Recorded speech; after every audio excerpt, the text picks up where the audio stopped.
Hi and welcome back. Thanks for joining me in my continuing discussion on corporations.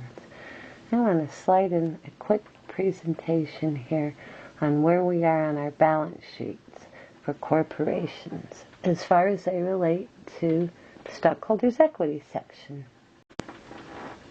Our balance sheet equation has changed to be assets equals liabilities plus stockholders' equity. Although I'm going to use up a bit more of the page than just under the Stockholders Equity section, all of this relates to what would show up here. There are two main sections to the Stockholders Equity section, though I'm going to sneakily add a third in Chapter 16. Don't worry about that yet. Right now we have paid-in capital and retained earnings. In paid-in capital, we show money paid in by our stockholders, and retained earnings is money that we have made that haven't paid out in dividends. Let's assume I have two kinds of stock, both preferred and common. I have preferred stock, and it's shown first. This part of the balance sheet is shown in order of non-permanence, and preferred stock can come and go. Common stock must stay, so preferred stock is generally shown first. Notice it says I have $100 of par value stock, 50,000 shares are authorized, and 1,000 shares are issued and outstanding. That means my par value is $100, and I have sold 1,000 shares of these, and they are still outstanding. Nothing has been purchased and held in the treasury. I added another line. I added the paid-in capital that relates to the preferred stock. Paid-in capital in excess of par from the preferred stock that I issued, those 1,000 shares, is 50,000. So you know that I've issued that preferred stock for a total of $150,000. Next comes my common stock. $1 par value, 10 million shares were authorized by my corporate charter, and 2 million are currently been issued and they're still outstanding. And I would have 2 million times $1 par value in there as a result of that transaction. The next line says I have paid-in capital in excess of par from common stock transactions of 5 million. Now you know that I've sold my common stock for 2,500,000. 2 million of par, 500,000 above and beyond par. My total paid-in capital from all sources equals 2,650,000. Some of it's from preferred stock, and some of it's from common stock. And this is how much has been paid in from my owners. Next would come retained earnings. In my example, I'm going to say the amount of retained earnings I've had put in over the years equals $10 million. Let's review what retained earnings is. Retained earnings is an account. It's a new account. It's particular to corporations.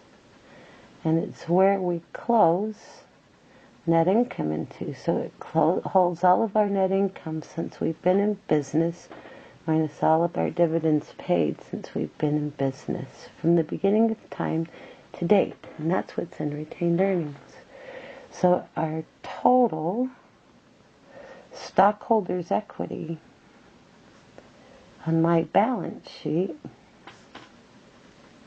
would equal $12,650,000 total stockholders' equity. And I would have assets and liabilities that would balance that out. That tells you where we are. Now I want to do one quick thing and show you some closing entries for a corporation. Unscheduled, impromptu. Deal with it. 1, you still close revenues. And revenues get closed into income summary. So you're going to debit revenues and credit income summary.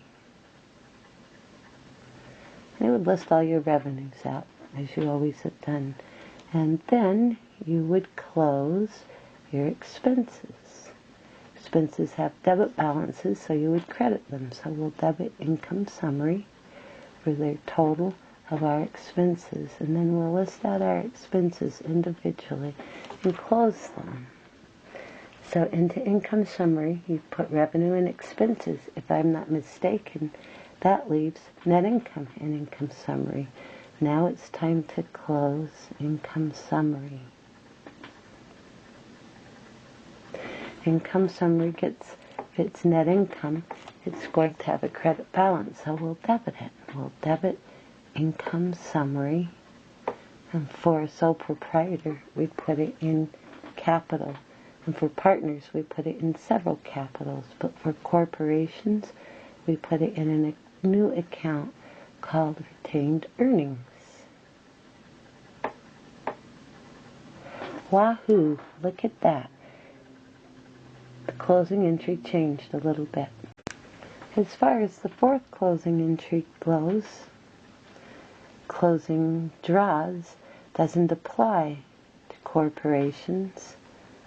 It applies to sole proprietors, and it applies to partners, but it doesn't apply to corporations. Our book has you record dividends when paid to stockholders directly into retained earnings, so there is no fourth closing entry for corporations. Close revenues, close expenses, and close income summary. And income summary gets closed into retained earnings. And it gets closed into there every year that you've been in business, and dividends get taken out. So if you've been in business 2 years, your balance in retained earnings would show 2 years of net income minus 2 years of dividends. Work hard to understand what that is. It merely replaces the owner's capital account as far as net income goes. Not so bad. Thanks for joining me. Just wanted to take a minute and make sure we're solid on the balance sheet for our corporations. Let's move on.